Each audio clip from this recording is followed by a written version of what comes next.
Division, chunking method. Chunking is great for those who are strong with their multiplying, but not so good at division. Chunking is the repeated subtraction of the divisor and its multiples.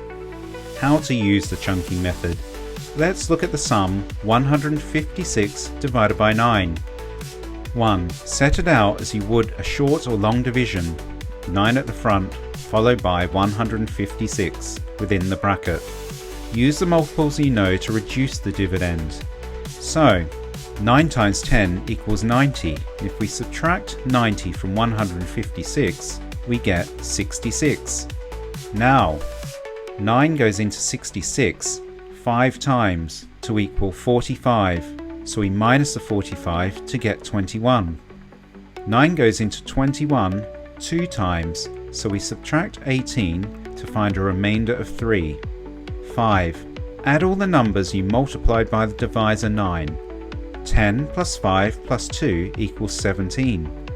And remember the remainder of 3 to get your answer. 17 remainder 3.